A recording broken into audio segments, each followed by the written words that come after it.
It's really great to be able to talk to you about the Irish folklore and ethnography class. This is a course that I've done before.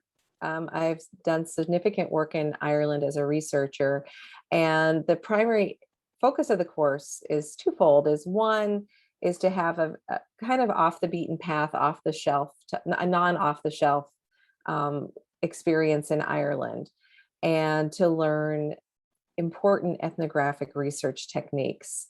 And if you're an English major, this course fulfills the capstone in the major. And the course should be cross-listed for anthropology, sociology, and also the School of Integrated Studies. What we will do during the course of the time that we're in Ireland is we will fly into Dublin. We'll be picked up at the Dublin airport and be transported to County Mayo, which is the far western county in Ireland. We'll be staying on an island, the furthest western island called Achill. It is the home of a substantial Gaeltacht or Irish-speaking community.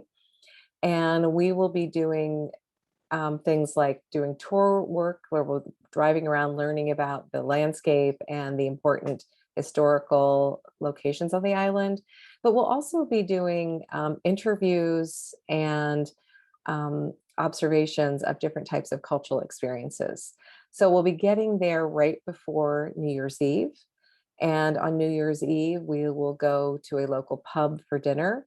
And then we will pipe in the new year following a pipe band that will walk through the main community of the island, stopping at several different churches and pubs. And it ends up being a big group of people who march along celebrating the new year with the pipe band. We'll also be having visits from different types of artists. We will be having Irish dance lessons, Irish language lessons. We'll have a bagpipe maker who'll come and talk about the construction of a local Bullum bagpipe, which is unique to Ireland and this region. And we will also be getting out into the community and visiting different areas that are both tourist sites and historical sites.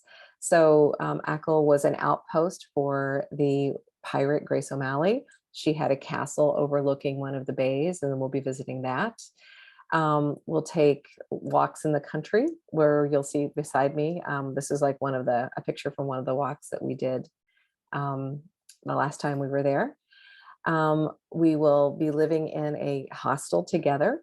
The accommodations are very comfortable. There's a spacious kitchen. And last time what we did to save money was we paired off, and every night someone cooked a meal with a partner, including me. And that way, we all ate together every night, and we were able to save some money as well. I'm going to stop for a second, Carolyn, to see if you have any questions. No, not at the moment. Okay. Can I ask you what your major is? Psychology. Okay, great. So for you, the benefit of this course would be the ethnographic training. All social scientists do ethnographic work, and this is a real ethnographic project. So students will be taught how to use broadcast quality recording equipment, how to prepare the things that they collect, either through their recordings or their photographs, for an archive. And it's a really valuable educational experience as well. I'm going to go ahead and share my screen to show you a short video that we created with the last field school, so that can give you an idea of, like the types of things that you'll be seeing. So let me go ahead and do that.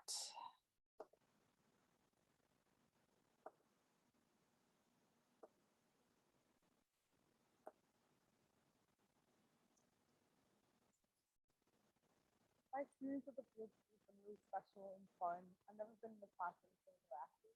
On New Year's Day, a group of 4 of us, we went with the local people at Achill, and we did the polar bear plunge. So we ran into the ocean in the freezing cold, and it was just, it was a cool experience. We're never going to be able to do it again, so we had to do it, and it was awesome. It's like a once in a lifetime opportunity You're gonna make like a little family just with the people you go with, and it's the most like immersive thing you get to do. So it's kind of like if you want to study folklore or you want to do something like this, you really do get the opportunity to be like in a whole new culture and really learn about so many interesting people and their lives. And I don't think I'm sorry, but the video's kind of hard to hear. I can't really hear what she's saying. Oh, I'm sorry about that. Let me kind of rewind it then and see if I can. You know what? It is up as far as it'll go. So what I'll do is I'm going to stop sharing is I will just email it to you if that's okay. Yes, that'll be fine. Okay, so basically what she was talking about are three things. It's a very immersive learning experience.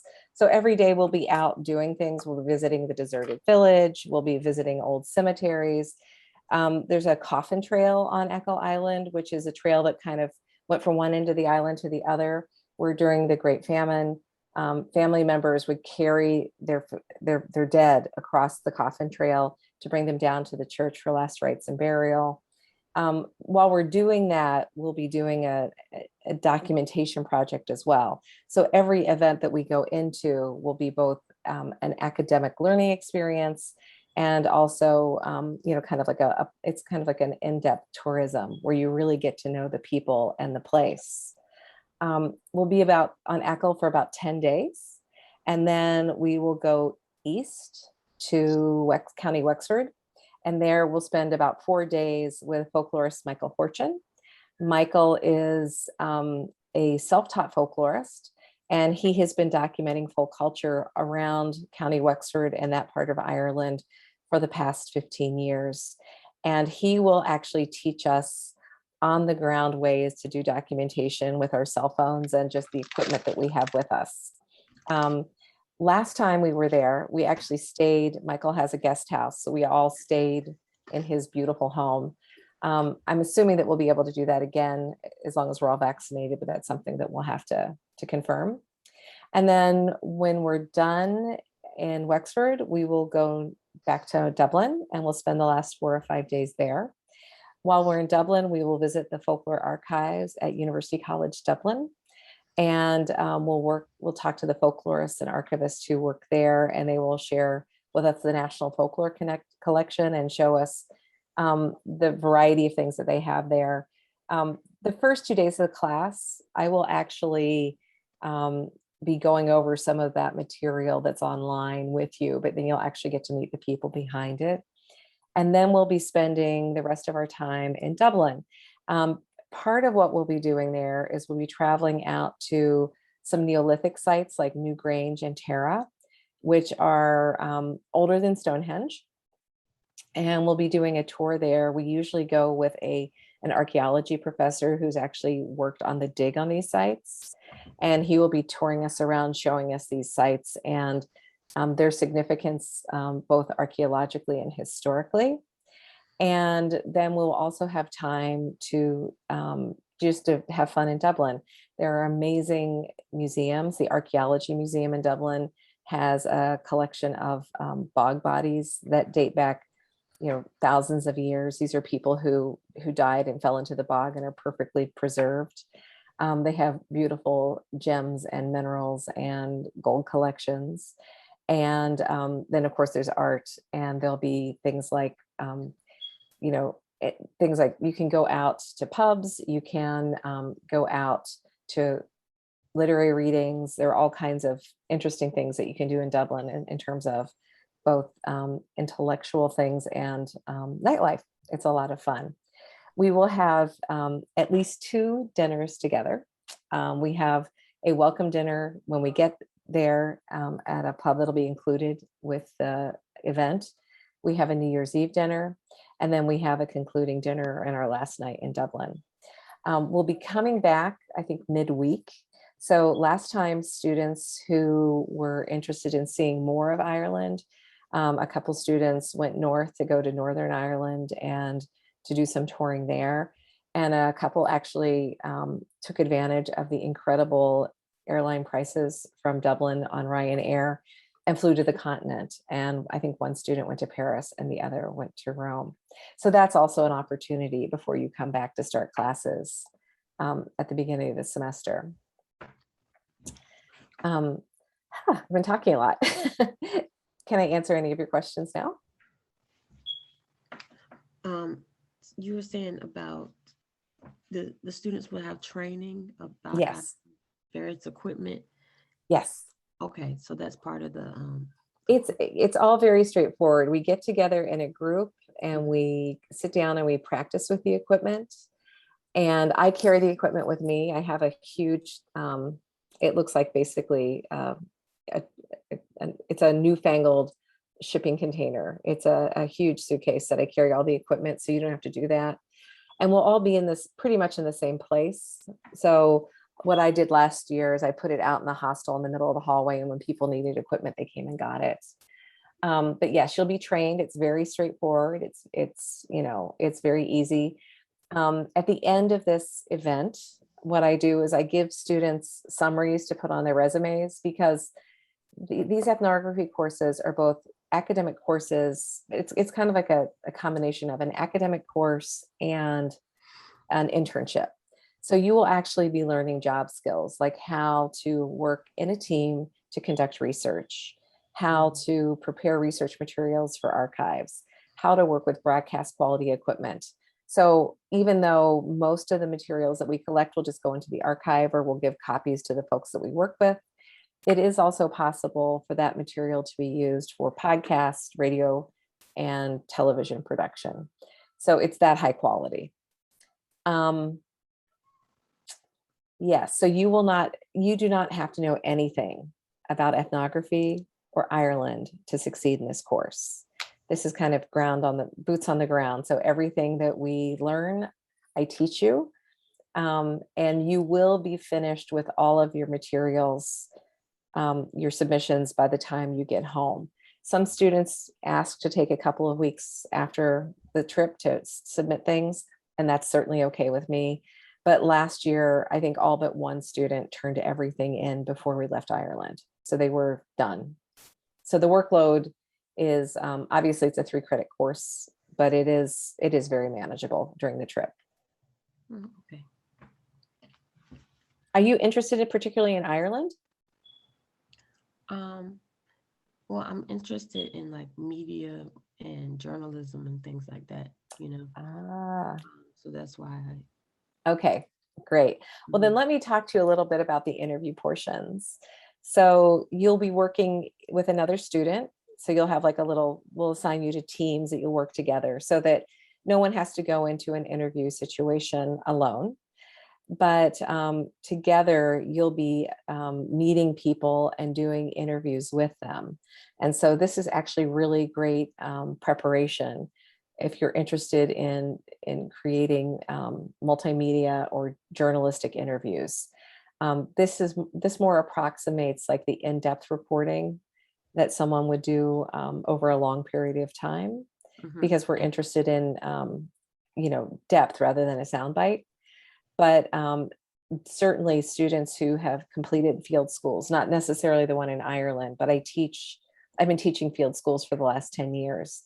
A number of them have gone on to take jobs in media. Yeah, it's a good preparation, Yeah. because I think the hardest part about being an ethnographer or a journalist is getting up the courage to start a conversation and do an interview. And that's something that I actually really emphasize during the field school, is getting students out there and really encouraging them to, talk to people, set up the equipment, do the interview, understanding that it's more important to get the interview than to get a perfect interview. And Mhm. so, kind of learning how to collect that information while you're actually doing the work. When I send you this video, you'll see the students they were out here on the sound behind me talking to a woman. And that was like one of our assignments. Like, she was a local woman who took us on a walking tour of the island. And students interviewed her like with their little notepads while we were, en route. And that's another thing that you'll be taught, is like how to actually conduct interviews that are informal and on the fly. Okay. Can I ask what your email is? And I will send you this I'll- video. Sure, I could put it in the chat. That'd be perfect. Thank you. That'd be perfect. And I'll send it to you right now. The other thing to keep in mind is that the trip includes all breakfasts. And last time it was like 5 meals. So remember, we do dinners together. So, most of your meals are breakfast and dinner are taken care of. A lot of students, when we go to the grocery store, they bought stuff to make sandwiches and things like that for lunch. The other thing that you have to buy is your plane ticket.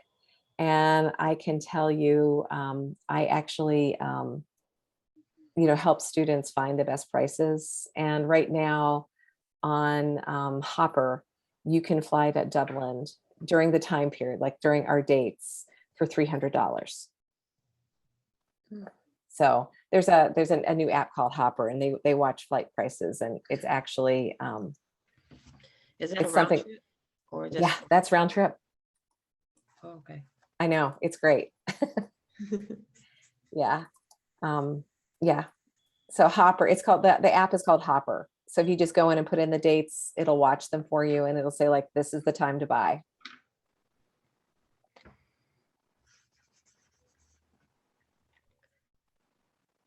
Okay, great.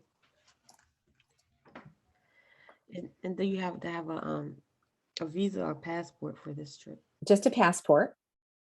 And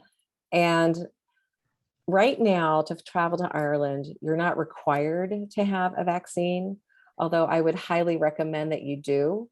If you don't have a vaccine, you have to be tested right when you arrive in Ireland, and then you have to be tested periodically. If you're vaccinated, you just have to show proof of your vaccine and you can enter the country.